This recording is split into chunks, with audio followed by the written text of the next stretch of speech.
wabarakatuh. Waalaikumsalam warahmatullahi wabarakatuh. Alhamdulillah, wassalatu wassalamu ala Rasulillah wa ala alihi wa sahbihi wa man tabi'ahu wa mawala. Ambo malam ikut biar judul peranan pemuda dalam kebangkitan Islam. Kenapa pemuda? Karena memang pemuda inilah yang diharapkan di masa akan datang. Betul. Nah tua-tua itu kita doa. Jangan sakit hati. Ada penerjemah Nabi waktu di Madinah, namanya Zaid bin Sabit. Siapa namanya? Zaid bin Sabit. Ta'allamtuhu wa 'azaqtuhu. Aku belajar bahasa Yahudi dan aku paham sepaham-pahamnya bahasa Yahudi. Selalu surah-surah Nabi itu Zaid bin Sabit menulisnya pakai bahasa Yahudi. Surah orang Yahudi ke Nabi diterjemahkan oleh Zaid bin Sabit. Bara umur Zaid bin Sabit waktu Nabi menikah Isrun sana 20 tahun. Nabi meninggal umur Zaid bin Sabit 20 tahun. Jadi kalau begitu waktunya jadi penerjemah Nabi itu umurnya antara 15, 6 balik, 7 balik, 8 balik, 19.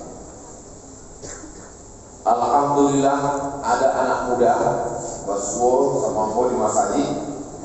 Ustaz, saya dari Fakultas Sastra Inggris. Apa yang bisa saya lakukan? Ambo dari Zaid bin Sabit, maka Ambo mintanya menerjemahkan ceramah Ambo. Terjemahkan ke dalam bahasa Inggris. Buat terjemah di bawah, bantu pilih-pilih barat itu pakai terjemah bahasa Inggris. Insya Allah sampai kini tak dibuat. Alhamdulillah itu. Dulu kalau ceramah-ceramah itu diterjemah ke bahasa Inggris. Nanti Fakultas Bahasa Mandarin diterjemah pula bahasa Mandarin. Mungkin 2-3 orang kan dapat hidayah, ya tak? Iya betul. 2-3 orang dapat hidayah, nak kali mau ke anak mengirim sniper. Nembak kapal bawah. Contohnya, who is this?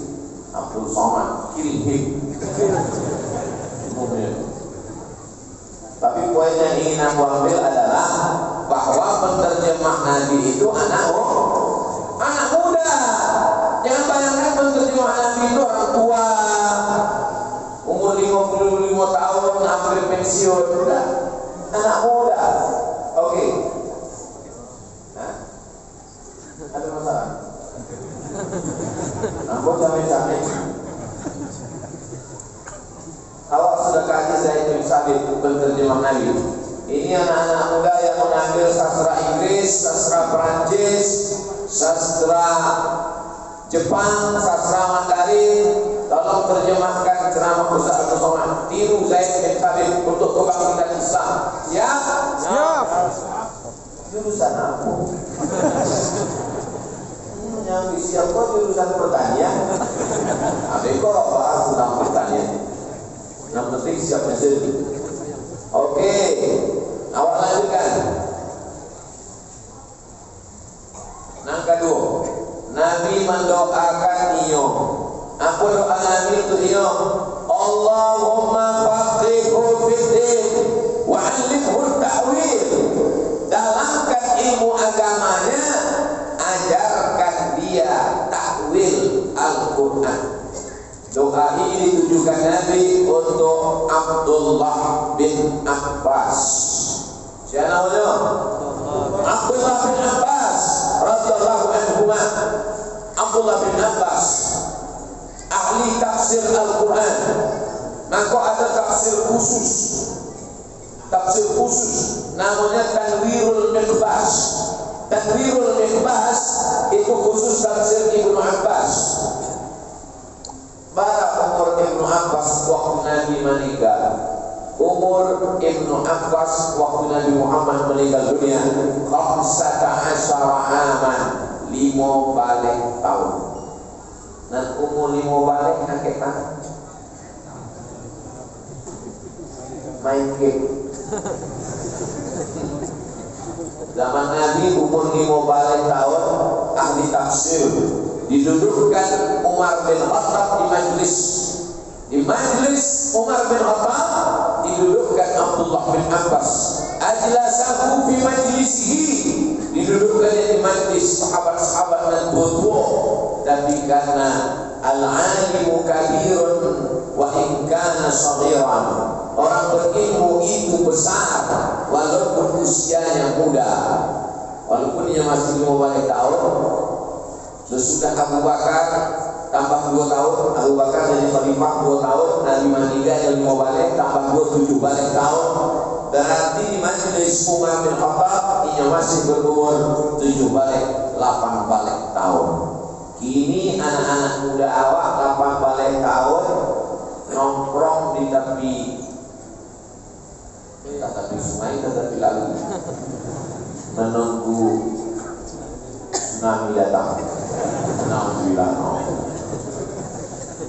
Lah, selesai yang kedua, awak lanjutkan yang ketiga. Sampai barang kau ya, sampai so 60 menit. Nampak kedalam dia ceramah dari balik. Yang sama-sama kita hormati Ustaz Jalil Fatullah. Itulah saking grogi sampai lupa hormat. Ustaz Jalil Fatullah yang saya hormati, buya-buya awak, ahli ulama dari Pandai, namanya datang kuingin. Yang saya hormati Bapak Ketua Pembina Bukit Tinggi Madani Haji Herman Safar SE, ahli ulama dari Pandai, nenek mama. Tak dapat disabik satu persatu, nan gadang dan disabik namun nan ketek, tidak disabik namun nan gadang dan disabik galah. Insya Allah sadonya dimuliakan Allah SWT. Amin. Tapi ceramah tidak diulang dari awal, pembukaannya saja. Bisa kita lanjutkan? Bisa. Yang ketiga adalah ketika Nabi Muhammad SAW sebelum meninggal dunia menyiapkan pasukan perang. Nama panglima perang itu adalah Singa. Siapa namanya? Singa. Terjemahnya bahasa Arabnya Usama. Usama Singa. Siapa nama lion?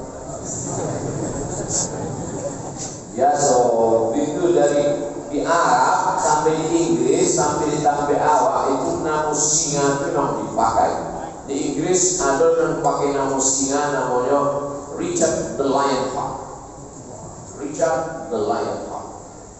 Dan kedua di Sumatera Utara ada yang pakai singa, si singa Wangaraga.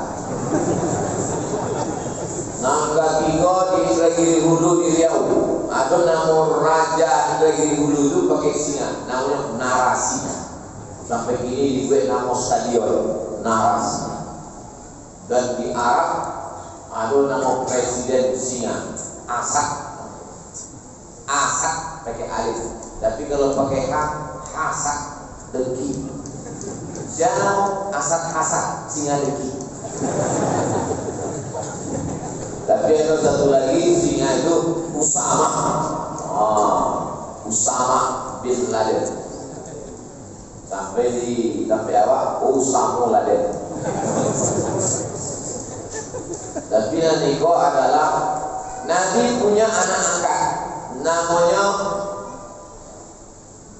Nama anak angkat Nabi itu Zaid bin Harithah. Tapi dia ini anak angkat disabui orang Zaid bin Muhammad. Turun ayat. Maka Muhammadun aba ahadin min rijalikum. Muhammad itu bukan bapak kamu, bukan ayah kamu, walakin Rasulullah. Muhammad adalah Rasul, utusan Allah. Lalu kemudian dibalikkanlah ke nama aslinya, namanya Zaid bin Harithah. yang sebelumnya disebut Zaid bin Muhammad. Zaid bin Harithah menikah, punya anak laki-laki, dikasih nama Usamah bin Zaid bin Harithah, anak dari anak angkat Nabi. Nabi sayang kepada ayahnya dan Nabi juga sayang kepada dia. Diangkat menjadi panglima perang, umurnya zamaniyata asyara aman, 8 balik tahun. Yang 8 balik akhir. Capek deh. 8 balik tahun jadi panglima perang. Anak muda ini 8 balik tahun minta pulsa. La ilaha illallah Muhammadur Rasulullah.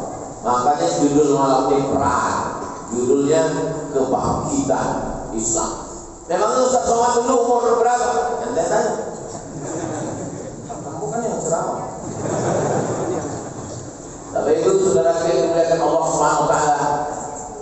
Kita baru cerita 13 semua. Zaid bin Sabit 11. Abdullah bin Abbas 15. Usamah bin Zaid bin Harithah 18. Ada yang enggak tua sih, 21 tahun. Siapa dia? Dialah yang disebutkan Nabi dalam hadisnya. Apa kata Nabi? La taftahunna al-Konstantinia, kamu akan membebaskan Konstantinopel. Gitu. Jadi ada nanti kalau pidato di kamera itu di nampak larang awak kan? Ya benar kuri. La taftahunna al-Konstantinia, kalian akan membebaskan Konstantinopel, kata Nabi. Wala ni'mal amiru amiruha, panglima perangnya panglima perang terbaik. Wala ni'mal jaysh dzalika jaysh, dan pasukan tentaranya itulah pasukan tentara yang terbaik. 700 tahun sesudah Nabi menyebut itu baru terwujud. Jadi tidak mesti besok pagi. Jadi kalau aku menyakui Eropa akan dibebaskan oleh pemuda dari Bukit Tinggi, enggak lah, bisa jadi 100 tahun lagi. Mungkinnya belum lahir, tapi anak-anak ini akan berpikir, dia akan menikah, dia akan punya anak, dia didik, dan bisa saja dia pertama yang memandangkan azan di Menara Eiffel. Allahu Akbar, Allahu Akbar. Rupanya azan Samsung. Saudara yang dimuliakan Allah Subhanahu wa taala, 700 tahun Bapak Ibu barulah terwujud. Nama kota itu Konstantinopel, didirikan oleh seorang laki-laki bernama Konstantin. Sebelum Konstantin nama kota itu Bizantium, didirikan oleh seorang kaisar bernama Bizanti. Nama kaisar Bizanti buat kota namanya Bizantium. Datang Konstantin merubahnya menjadi Konstantinopel. Datang Muhammad Al-Fatih, dirubahnya kota itu tidak dengan nama dia. Dulu orang kalau buat kota pakai nama dia, Bizanti, Bizantium, Konstantin, Konstantinopel. Muhammad Al-Fatih tak dia buat kota dengan nama dia, tapi dia bawa agamanya Islam yang kita kenal sekarang dengan Islam. Berapa umur Al-Fatih waktu membebaskan Konstantinopel? 21 tahun. Kita sekarang 20 tahun ngurus SIM 3 kali kita lulus. Betul. Banyak yang mengalaminya, Pak. Saudara yang dimuliakan Allah Subhanahu wa taala, malah kita bakar semangat anak-anak muda. Takbir! Semuanya akan menjadi Konstantinopel yang terbebaskan. Allahu Akbar. Oleh sebab itu harus belajar dari sekarang. Belajar yang semangat. Gak bisa Pak Ustaz. Kenapa? Online. Bukan salah. Tidak ada yang salah dengan online. Tidak ada yang salah. Kemarin Ambo Jadi ada fotonya bikin. Mengapa foto bikin? Untuk bayar uang sekolah anak. Saya belajarnya online meeting online video.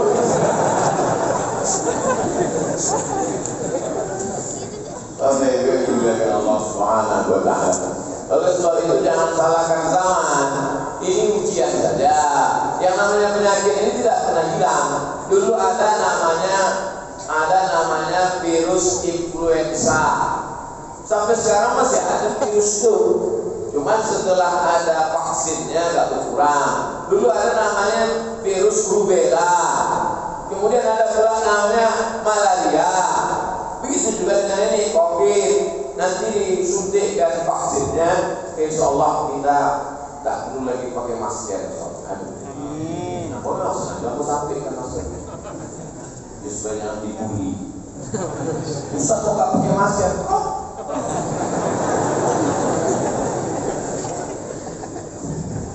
Apa yang dimuliakan Allah Subhanahu wa ta'ala? Allah cerita tentang pemimpin anak-anak muda dari baru 5 hari ini.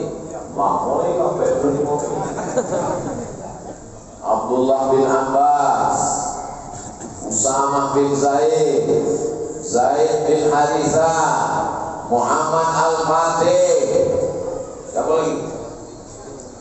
Salahuddin Al-Ayyubi. Salahuddin Al-Ayyubi, dia itulah yang membuat tempat kami belajar Al-Azhar Kairo menjadi Ahlus Sunnah wal Jamaah. Dia pula yang membebaskan yang dikenal dengan pembebasan Al-Masjidil Aqsa. Subhanalladzi asra bi'abdihi lailan minal masjidil haram ilal masjidil Aqsa. Oleh sebab itu Masjidil Aqsa dulu dibebaskan pertama kali oleh Umar bin Khattab. Setelah Umar bin Khattab dibebaskan oleh Salahuddin Al-Ayyubi. Sekarang masih dijajah lagi oleh Israel. Siapa yang akan membebaskan dia? Arab sudah pernah, Umar bin Khattab, Arab Quraisy. Salahuddin Al-Ayyubi, orang Kurdi, sudah. Yang ketiga nanti yang membebaskannya itu adalah pemuda-pemuda dari Bukit Tinggi. Amin. Alhamdulillah. Ambulan kejadian tadi silatnya luar biasa. Silat di SAM namanya, SAM, Solidaritas Anak Nagari Gadui. Solidaritas Anak Nagari Gadui. Anak muda sampai kurang membawa pisau. Si pemenang pakai kain sarung. Itu kalau dijeratnya leher Israel itu mati. Bapak Ibu, tentara Israel itu pernah tertangkap waktu membunuh tentara Palestina. Ada tentara Israel yang tertangkap. Maaf, mereka buka celananya pakai pampers. Berkucing-kucing tentara Israel, dan mereka satu hari digaji sekian ratus dolar per hari gajinya, karena mereka takut mati.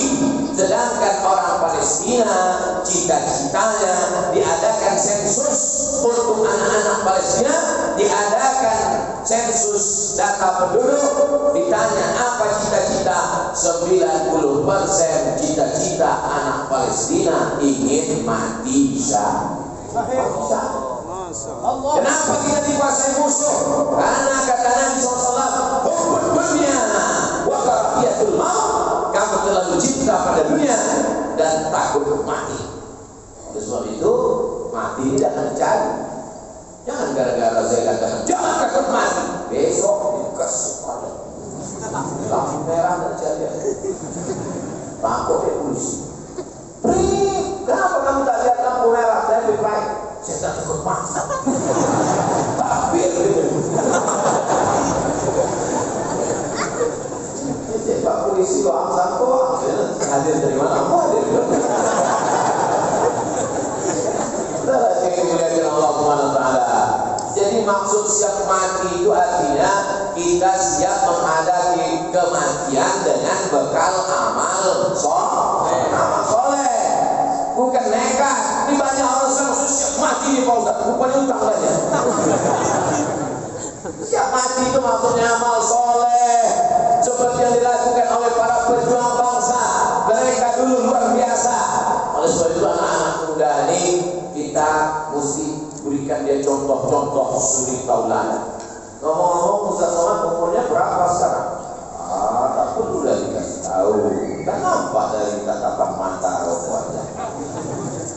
Saudara yang dimuliakan Allah Subhanahu wa taala, ambo berangkat ke Mesir tahun 1998. Umur ambo lahir 77, berangkat 98, umur 21 tahun. Sejak umur 21 tahun itu tidak pernah ambo minta pidi. Tapi bukan berarti orang tua ambo miskin susah, tidak kaya mana, tapi sebatang dua batang sawit ada. 98 itu krisis moneter, $1 20.000. Banyak orang tak bisa berangkat ke Mesir karena dolar melambung. Ambo berangkat. Ambo cuma ingin mengatakan ambo ada duit. Orang tak bisa berangkat, ambo berangkat. Tapi untuk minta duit tak. Sampai tahun ambo di Mesir dan ambo pertahankan beasiswa dari Al-Azhar. Al-Azhar dikejam. Mata pelajarannya sampai balik, Qurannya 2 juz. Kalau tidak lulus 3 mata kuliah, potong beasiswa 25%. Tak lulus 2 tahun, potong 50%. Tak lulus 3 tahun, DO. Tak dikasih tiket pulang. Siap-siap hanyut dari Sungai Nil ke Malaysia. Jangan alasan, main. Musim haji, baik kami ke Makkah. Ibadah haji sambil karajo. Macam-macam. Kadang sakit hati awak mencari kawan. Kau dah dapat kerja kan? Belum, aku dah. Berapa sehari? 60 riyal. Hari pertama kerja, hari kedua pulang. Mama, tak tahu keluar. Kerja. Marabi keluar ya. Udah tuh, mau jamaah haji. Di gua kontainer.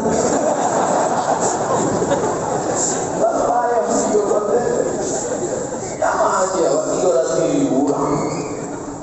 Banyak. Aku dulu kawan apa tu? Wah, sehari itu yang kerajo, dia pulang. Aku tanya, mana pulang? Tidak sama orang. Mana ni aku tahu? Mana yang kanan? Tak kanan tu apa? Tidak. Mau ke bawah. Lah pakai kacamata, pakai helm boleh. Keajian. Hari ini cerita itu menjadi lucu. Hari ini cerita itu menjadi kenangan yang luar biasa. Tapi dulu, 20 tahun yang lalu, tahun 2020 sekarang, tahun 2000 kami di Makkah, dipukul ombak, dilepas gelombang di tengah Laut Merah, naik kapal Wadi Nil dan Aswad. Ditulis oleh alumni Al-Azhar. Jadi sebuah buku novel berjudul Haji apa?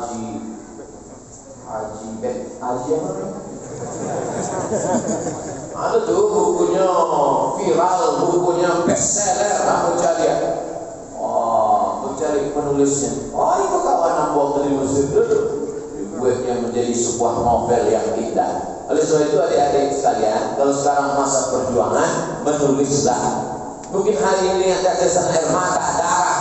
Mungkin hari ini sangat menyakitkan, tapi 20 tahun akan datang dia menjadi sesuatu yang indah untuk diceritakan. Menulislah supaya orang di masa akan datang tahu bahwa kau pernah hidup di masa lalu. Bilanglah selagi dimuliakan Allah Subhanahu wa taala. Oleh sebab itu banyak anak-anak muda sekarang tidak dididik untuk siap menjawab pertanyaan hidup. Nilainya A, nilainya hebat, nilainya mantap. Dia hanya dididik untuk menjawab pertanyaan sekolah. Sekolah itu tidak ikut ujian pun bisa naik kelas. Contohnya tahun ini tidak ada naik ujian, bisa naik kelas. Yang paling penting itu bukan menghadapi pertanyaan kelas. Yang penting itu adalah bisa menghadapi pertanyaan di hidup. Banyak orang yang tak sekolah formal tapi berhasil. Tapi jangan gara-gara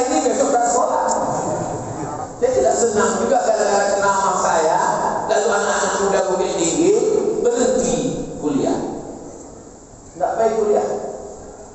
Nih, dana MP3 semua. Banyak yang tidak gitu. Maksud saya sesuai dengan kemampuan masing-masing. Kalau dia memang cita-citanya mau jadi akademisi, S1, S2, S3, PhD, Doktor of Philosophy, silakan S1, S2, S3, postdoktoral, profesor. Tapi kalau tidak mau sekolah, mau menjadi entrepreneur, mau menjadi businessman, mau menjadi pengusaha, tak perlu. Silakan berkarir. Maka insya Allah masyarakat Minangkabau dimanapun dia berada, dia menjadi bisnismen muda. Betul? Ambo mendarat di Sorong, Papua, turun di Papua, disambut di masyarakat Papua pakai piring, badang-badang. Ambo dalam hati, wah, bakal cara mati kan nasi orang Papua, badang-badang piring. Rupanya tidak suruh makan, disuruh dipijak di airport. Mau pijak tuh sampai kini piringnya sudah mau bawa ke rumah. Keluarlah kami disambut dengan talian-talian di Papua. Begitu sampai di luar mau buka kaca, Ustaz, aku orang Mekumuan. Dalam hati aku baru ulang sebenarnya ulang Minangkabau di Indonesia. 8 jam naik pesawat, aku juga kawan. Oleh sebab itu mereka ini masyarakat eksplorer, masyarakat yang berpetualang. Di mana bumi dipijak, di situ awak berkodan. Coba tengok foto-foto mereka di Facebook di mana-mana, masyarakat Minangkabau. Oleh sebab itu masyarakat eksplorer petualang, mereka yang membawa agama Islam ke seluruh penjuru dunia, dan ketika mereka berada di sana, mereka menebarkan kedamaian. Kemarin kami ada webinar, seminar melalui aplikasi Zoom. Saya diminta untuk menyampaikan tausiah untuk penggalangan dana pendirian Surau Sydney. Surau Sydney. Masyarakat Minangkabau punya Surau Sydney. Sydney itu Australia. Aku beberapa tahun lalu ke Sydney. Aku cuma ingin ngasih tahu, aku lah sampai di sini. Artinya apa? Bangga luar biasa. Bangga tak bangga? Saya sebagai masyarakat Minangkabau. Bangga. Oleh sebab bangkitkan semangat. Maka yang selama ini lesu, lemah, yang selama ini kehilangan semangat, bangkitkan semangat. Kenapa demikian? Karena masa muda ini masa bergejolak, mata masih tajam, ingatan masih kuat. Ambo sekarang kalau mencari itu tak bisa. Iko fokus orang samu, tak jadi Pak. Mato dulu. Kalau dulu tak ada. Kalau sudah tua, daya ingat kita tak kuat. Imam awak kini umur 7 balik tahun, hafal Quran 30 juz. 7 balik tahun. Aku tanya, sudah semester berapa? Ala semester barat ini dibisik dek pengurus, Ustaz ini tak bisa Rasulullah. Ke bahasa Arab, punya ini di Kuwait, kurang awak. Minangkabau 17 tahun, 30 juz.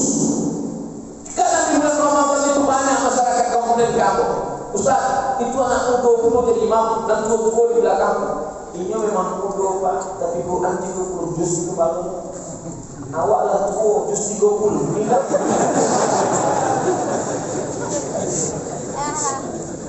Ampun namanya di bapak, awak mau kasih ampun. Ampun jadilah. Di mana mah kalau aku ceramah diminta jadi imam pagi jadi imam. Ustaz jadi imam. Anak muda kita ada namanya the golden age. Golden artinya ameh, age usia. Golden age usia emas. Pada saat usia emas mudah menangkap, manfaatkan dia. Isi dengan Al-Quran. Ada masanya nanti memori ini penuh. Diisi. Jangan dengan Quran ayat-ayat di tengah. Kuliah bukan apa peta-peta. Kuliah dan Allah nabi rumah semua wala ana. Tidak sampai simpang lah.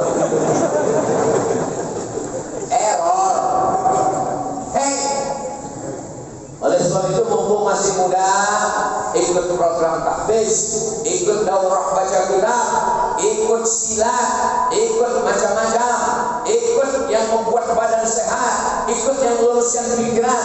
Anak muda ini gejolaknya luar biasa, libido seksualnya luar biasa, nafsunya luar biasa, darahnya menggelegar.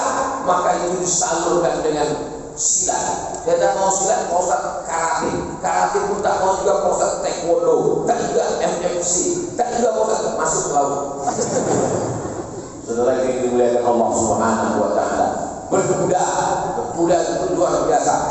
Nah, ini proses-proses ini, maka kita mesti jaga anak-anak muda kita ini. Dulu anak-anak muda ini jaga dengan surau. Sekarang surau sudah tak ada lagi. Tapi di Minangkabau alhamdulillah surau masih ada. Maka buatlah program kembali ke surau. Nah, ada tanah-tanah awak wakafkan. Alhamdulillah setelah mendengar ceramah Ustaz kembali ke surau. Kami di Bukit Tinggi, kami di Pariaman, kami di Payakumbuh akan mewakafkan tanah. Dan ada di perantauan wakafkan tanah. Buat surau. Setuju? Sarannya setuju. Ambo terinspirasi mendengar ceramah Ustaz Somad Fatah, maka kami lagi kosrek. Alhamdulillah dicek BPN rupanya tumpang tindih di musim. Setelah yang dimuliakan Allah Subhanahu wa taala, ini penting Bapak Ibu. Tanah luas sejauh mata memandang 100 hektar, 1000 hektar. Kalau awak mati, ada orang mati membawa tanah? Tidak ada. Dan perlu tanah awak cuma semeter kali 2 meter. Itu pula lapang banget. Itu udah kelas-kelas VIP lah. Digantilah tanah yang lahan, dimasukkan ke dalam, hidung awak mencium tanah. Orang yang mati itu kain di atas dibuka, hidungnya ditempelkan ke dinding tanah, dibantalkan tengkuknya dengan tanah yang bulat-bulat supaya tak miring badannya terlentang, supaya dia miring menghadap kiblat. Setelah itu naiklah 3 orang ke atas yang tadi memegang kaki, memegang pinggang, memegang kepala. Mereka mulai mengambil skop, mengambil cangkul, mereka timbun. Setelah itu mereka injak.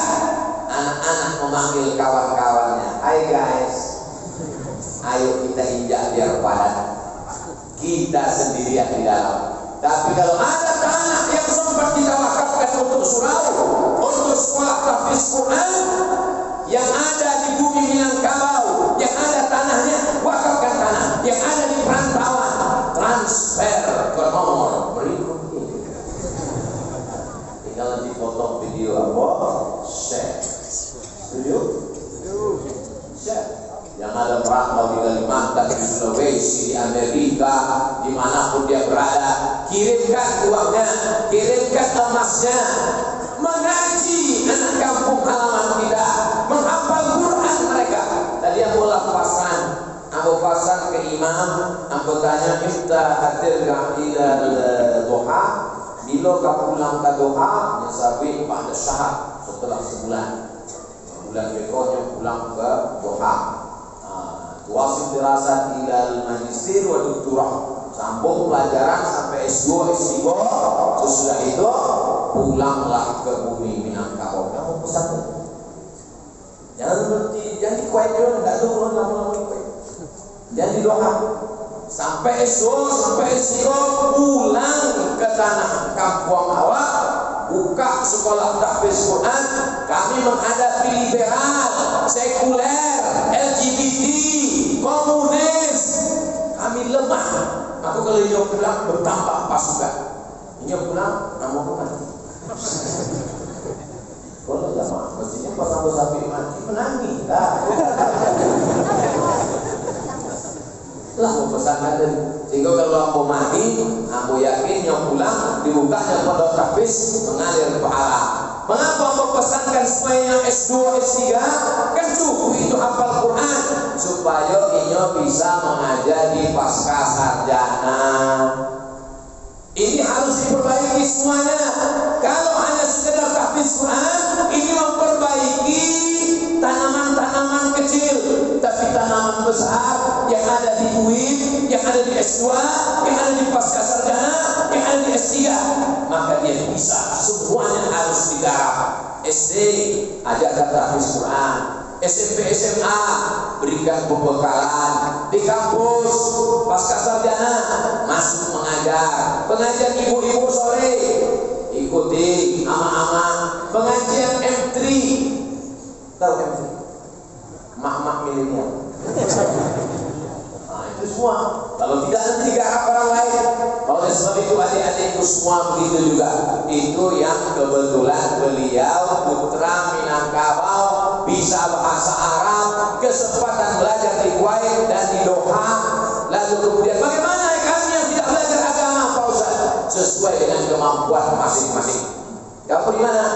Saya di Fakultas Perikanan, Pak Ustaz. Hah? Pulang ikan. Ini banyak anak muda sekarang beternak ikan di atas kertas. Tahu beternak ikan di atas kertas? Kalau mau gue makalah tentang ikan, ikan menurut etimologi, ikan menurut teknologi, kolam ikan, panjangnya, lebarnya, kalau lebarnya sekian ikannya, presentasi hebat. Pasti tanya, pernah kena ikan? Ini bukan ilmu teori, ini ilmu terapan. Oleh sebab itu lanjutkan ilmu perikanan, fakultas perikanan S1, habis itu ambil S2, S3 ke Jepang. Tanya orang ambil jurusan ikan di Jepang, pulang jadi dokter. Dokter apa? Dokter ikan. Mantap, buka kolam-kolam ikan, buka karamba, buka. Nanti peresmiannya panggil Abdul Somad. Acara penangkapan ikan. Wadah pulang. Patang baraiku bilik bos. Pulang sekarang ikut iku. Ayo, ikut teknologi Jepang. Ikannya organik. Ada, tapi sudah ada manusia. Dia kan letak di samping bos bagi umpannya loh. Ikannya ekspor ke Jepang. Ekspor ke Jepang sebab orang Jepang kok supo ikan itu dipotong tipis, dicampur dengan nasi, digulung dengan agar-agar, dengan rumput laut, dipotong. Namanya sushi. Ampun, diundanglah di orang jadinya makanan. Ustaz Somad mau makanan lokal apa internasional? Tentu awaklah profesor internasional. Ustaz lokal apa internasional? Wah, tambah tengok ikan. Wah, iko sushi. Iko kecapnya. Kasihnya lah apa bambu 2 angkat. Ini kamu pilih kungfu kan? Mau perhatikan juga, tapi jatuh kan maju kan? Jepitnya lah apa kok? Celupkan ke kecap, makan. Punya senyum, kamu susah. Rupanya ikan itu mantap. Mantap ikan itu. Awak biasa makan ikan hitam, kosong. Ikan mantap. Tapi dia awak internasional awak punya. Bapak dalam bisnis sih, mau sorong pakai jusulan. Jadi awak ekspor ikan-ikan tuh ekspor ke Jepang. Jadi jangan sampai lagi awak membagi di masa akan datang ternak puyuh. Ini banyak anak-anak muda ternak puyuh itu jangan dibuat ternak puyuh lagi airport. Ada anak muda buat ternak puyuh lagi airport. 3 bulan tidak ada puyuh itu cek pun nampak tadu. Rupanya puyuh itu ini sensitif. Ini tidak bisa mendengar suara pesawat. Takkan ini. Tak punya begini. Tapi itu tidak ada telur. Mati sekadang-kadang. Oleh sebab itu maka konsultasi. Aku kasih contoh simpel saja, pertanian dan peternakan. Kenapa Ustaz cerita pertanian dan peternakan? Karena itulah asal muasal pekerjaan nenek moyang kita. Petani, beternak, petani. Betul. pergi pagi pulang petang praslingan banting tulang. Pergi pagi jam 6, macet di jalan jam 7, masuk kantor jam 8, pulang kantor jam 5, macet jam 6, sampai rumah jam 8. Ini kerja apa dikerjain? Seumur hidup menjadi karyawan, di kantor stres, di jalan depresi, pulang ke rumah minum racun, mati suul khatimah. Nenek moyang kita dulu tidak begitu. Habis sholat subuh, minum kopi, minum teh, nyantai, pergi ke kebun. Begitu masuk azan zuhur, dia letak sajadah, dia sholat zuhur. Habis dia urus lagi kebunnya, asar, dia pulang. Dia punya waktu, bisa pergi ke Makkah, duitnya banyak. Di dunia hasanah, wa fil akhirati hasanah. Oleh sebab itu coba kita berpikir menjadi entrepreneur. Cita-citanya begitu. Cita-cita jadi apa? Peternak. Cita-cita jadi apa? Petani. Bangkitkan ini. Ini cita-cita apa? PNS. Seseorang ngomong itu sudah keluar PNS saja. Saudara yang dimuliakan Allah Subhanahu wa taala, maka berpikir apa yang bisa kita buat ke depan, apa bisnis yang bisa, apa yang perlu dilakukan. Maka tanya kepada orang-orang yang sudah berpengalaman, undang mereka pulang buat seminar. Kemarin kami buat seminar di Universitas Port Depok, bagaimana menghadapi pandemi dari dua aspek, agama dan ekonomi. Bagian agama Ustaz Abdul Somad dan Ustaz Jalfatullah. Sedangkan dari aspek ekonomi, bagaimana memulai bisnis, bagaimana mengawali usaha, bagaimana membuka perusahaan. Haji Erman Safar SE. SE artinya sarjana ekonomi. LC artinya LC itu lisensi. Lisensi itu artinya ijazah.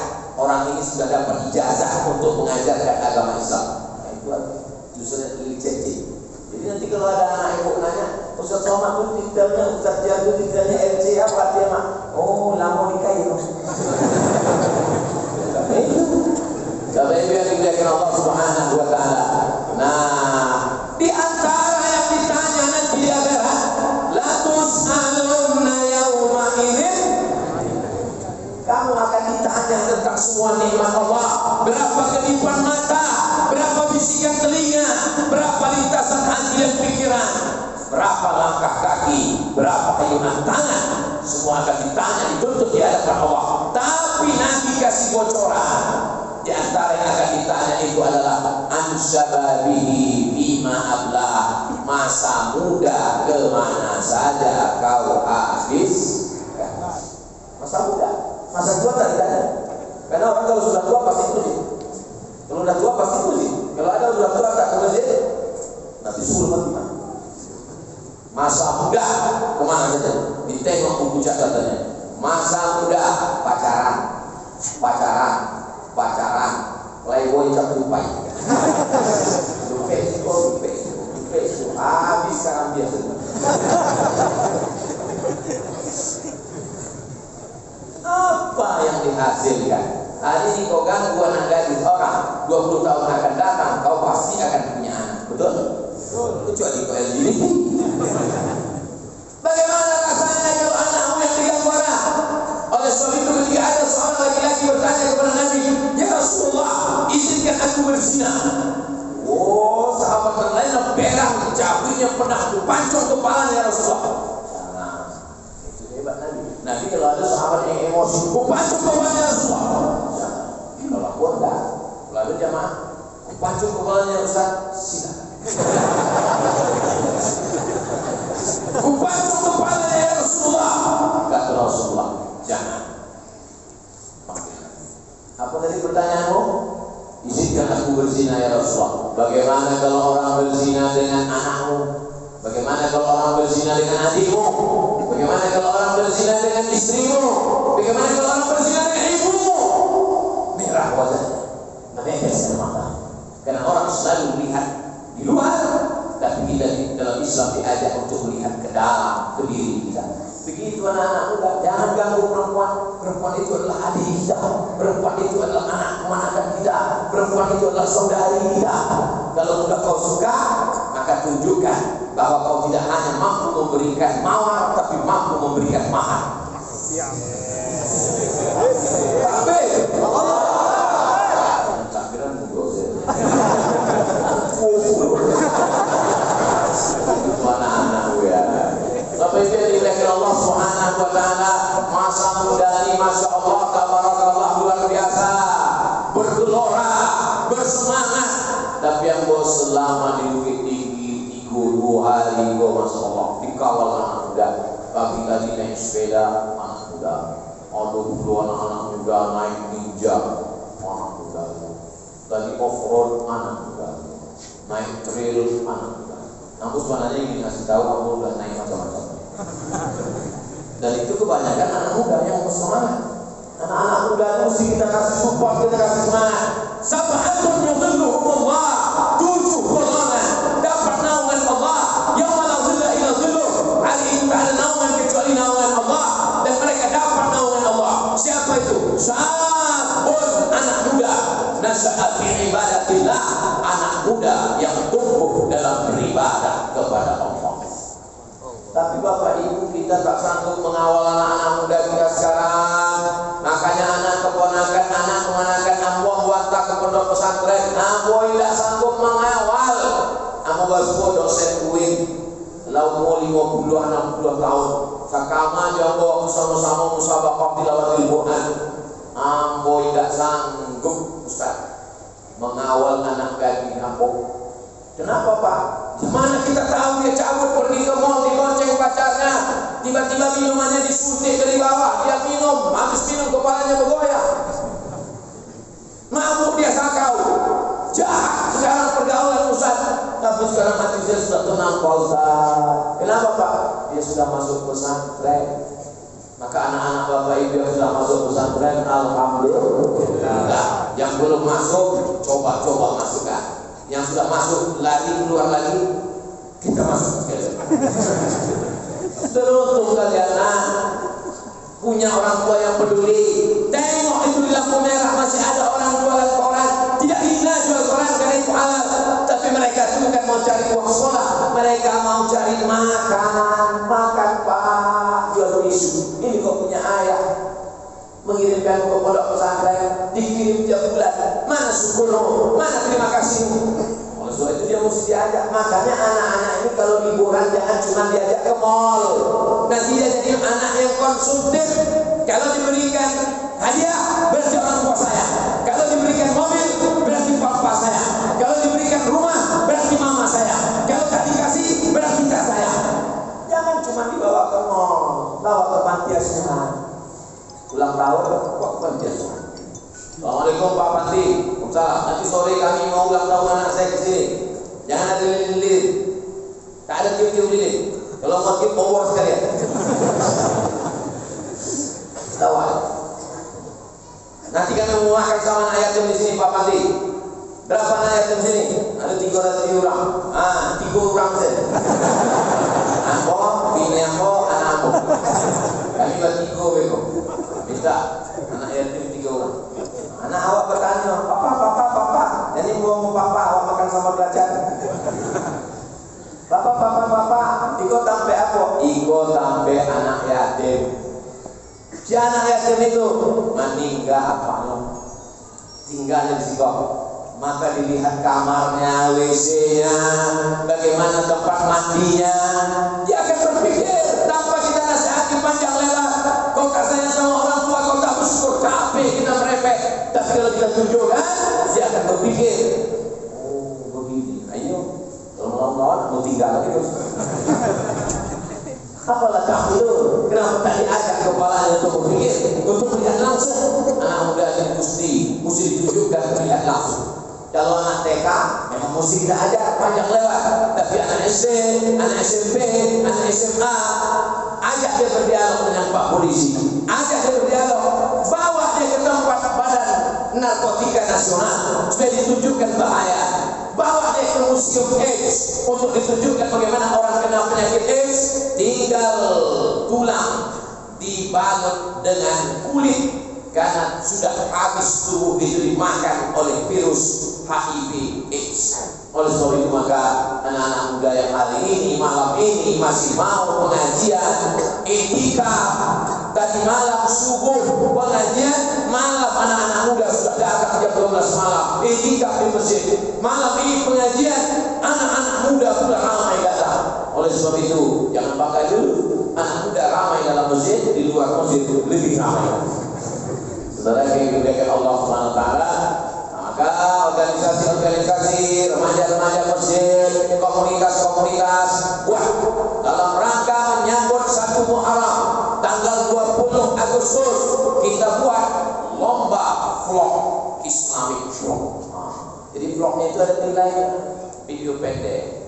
Hai guys, apa yang sudah kau lakukan pagi ini? Berapa lontong sayur? Berapa ayam punya empat, ayam masak, ayam mandi? Berapa kebaikan yang sudah kau sebarkan? Pendek, singkat, buat lomba vlog. Juara 1 berangkat umroh. Setuju? Jangan sih bingung. Kali donatur-donatur kita yang hebat-hebat, yang kaya-kaya. Hai bapak-bapak yang kaya-kaya, kalau kau mau mensupport ini, maka kau sudah menyelamatkan anak muda. Anak-anak cucu pun juga akan diselamatkan. Karena kita ini pada hakikatnya adalah satu.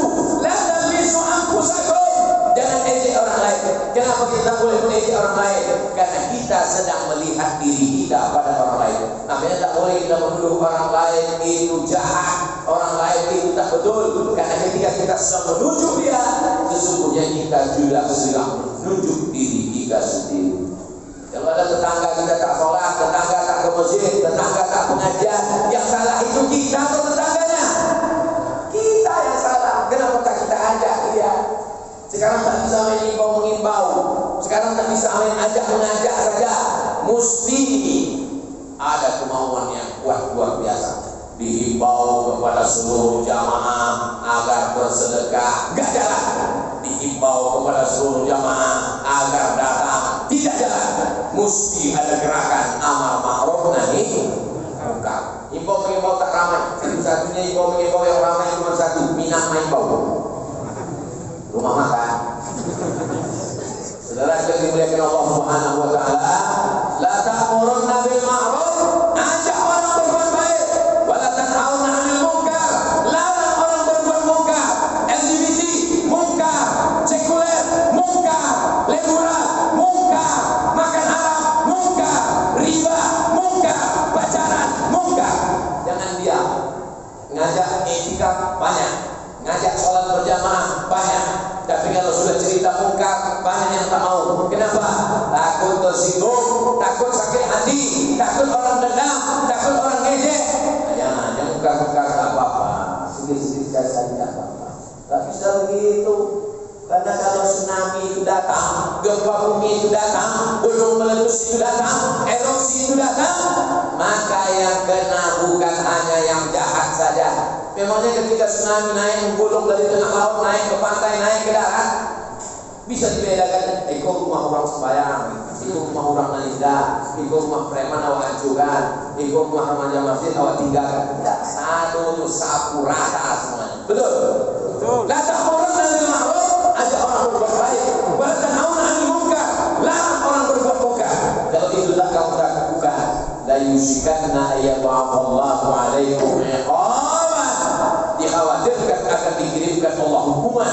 Ketika hukuman itu datang, kamu pun beramai-ramai mengangkat tangan, ya Allah, Allahumma dafa'anna al-ghala wal waba wal fahsya wal riba wal zina. Wala yustajabu lakum. Kamu mengangkat tangan istighosah kubra, kamu mengangkat tangan tabligh akbar, wala yustajabu lakum. Doa kamu tak dikabulkan. Kenapa? Karena sudah meninggalkan amar ma'ruf nahi munkar. Jadi tabligh akbar ini fungsinya bagaimana kita saling mengingatkan. Malam ini fokus pada pemuda-pemuda, ama-ama, ibu-ibu, nenek mama, jangan tersinggung karena kita memang tak muda lagi, tapi kita punya anak-anak muda, kita punya cucu-cucu muda, kita punya anak kemanakan muda. Mereka itu tanggung jawab kita. Mereka bukan cuma tanggung jawab kita waktu hanya akad nikah saja, tapi dari segala aspeknya, pendidikan agamanya, bagaimana dia hidup, bagaimana dia mati, semuanya mesti mati dalam keadaan la ilaha illallah. Tak ada gunanya Bapak Ibu. Tak ada gunanya hidup yang kaya raya, banyak harta, jabatan tinggi, mati dimakan cacing tanah, tak meninggalkan apa-apa di alam yang fana ini. Kalau sebab itu saya amat sangat senang sekali selagi dikasih Allah hidup, umur panjang, bisa menyampaikan, bisa ceramah, menggelegar, dan yang paling penting mikrofonnya bagus. Soalnya kok setelah hidup berceramah mikrofon mati. Datang di suatu tampeng, dapur sapi tampeng, sudah menggelegar, pulang. Tapi alhamdulillah, dulu seingat kamu bulan barang bagi Mas Haji. Ada tahu? Hah? Waktu itu mikrofonnya agak bermasalah. Inilah mantap, 20 ya Mas. Kalau bermasalah ketek, enggak. Assalam. Anda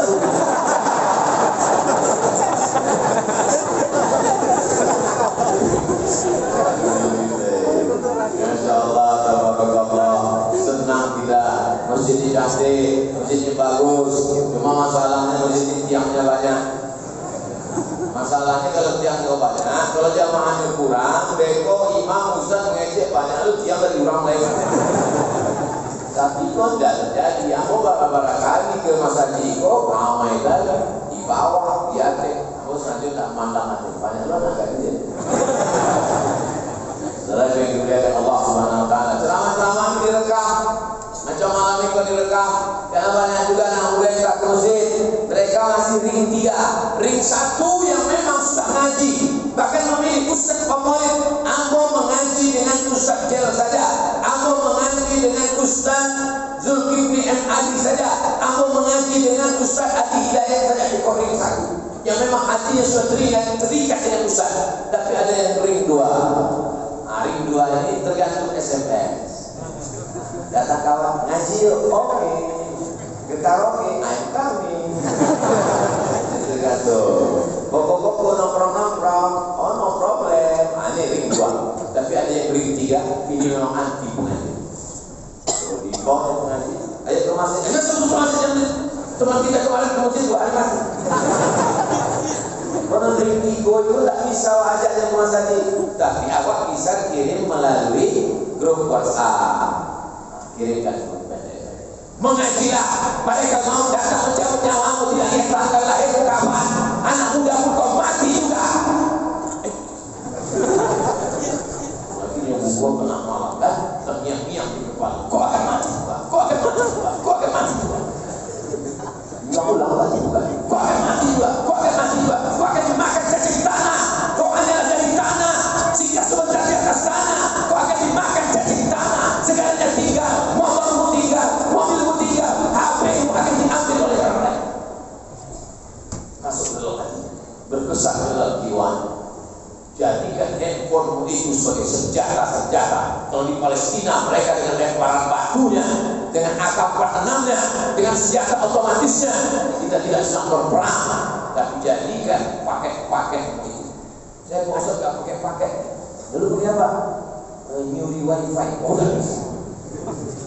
Saudara yang dimuliakan Allah Subhanahu Wa Taala, anak-anak muda insya Allah saya yakin dan percaya kalau bapak ibu masih peduli, kalau amak masih peduli, kamu kemana, pulang jam berapa, jalan dengan siapa, pitinan patang kemana saja, insya Allah masih selamat. Tapi kalau ibu sudah bosan merepet, dia sakau-sakau lah, mabuk-mabuk, becok-becok. Dunia sudah kiamat, ibu sengaja dibuat Allah jadi cerewet supaya mereka diselamat dari neraka jahanam. Betul? Selama ibu masih cerewet, selama ibu masih marah-marah, selama ibu masih membangunkan subuh, tidak ada jam yang paling indah selain jam amak-amak. Minta bangunkan jam 7, dibangunkan jam 6, dia tahunya lah jam 8. Aku dapat di grup WhatsApp. Sekarang kalian ketawa anak-anak gua di adikku sekalian. Nanti kalau dia sudah meninggal, baru kalian menangis melihat telekungnya, melihat sajadahnya, melihat Quran yang dia baca, mendengar suaranya, raut wajahnya. Jangan kalian lawan, jangan kalian lawan, jangan kalian lawan. Turuti apa kata dia? Al-jannatu tahta aqdamil ummahat. Surga di bawah telapak kaki. Kalau masih hidup dia, pulang dari sini, jangan langsung pulang ke rumah, belikan makanan yang dia suka. Kalau tak ada duit, telepon. Sampai masanya nanti duit mau banyak, makanan kau beli, tak ada lagi mau makannya. Saat itu tak ada lagi gunanya, lebih banyak, dunia ini terasa hampa. Oleh sebab itu, ridho Allah, ridho Allah. Di ridho walidain, pada ridho kedua orang tua. Ini anak-anak kan penting. Banyak dia sangka proses kejadian ini, dianggapnya dia langsung turun dari planet Mars, langsung begini. Kau bukan lagi planet Mars, langsung kemari.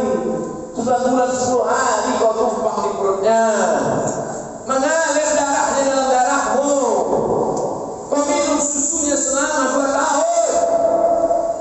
Sebagian susu kambing tidak masalah, tapi ada sesuatu yang tidak bisa ditebus. Kau gendong dia dari Bukit Tinggi, pergi ke Padang, pergi ke Makkah, pergi ke Madinah, bawa 7 kali, sa'i 7 putaran, pergi ke Padang Arafah, melontar jumrah, balik lagi ke Jakarta, balik ke Bukit Tinggi, tak dapat menembus sekali teriakannya saat melahirkan muka. Yang kau sangka bisa kau bayar dengan kau belikan mobil? Tak bisa. Oleh sebab itu senangkan hatinya. Ketika kau senangkan hatinya, terbuka pintu-pintu rezeki. Kau senangkan hatinya, terbuka pintu-pintu rahmat dan barakah. Mudah-mudahan anak muda kita ini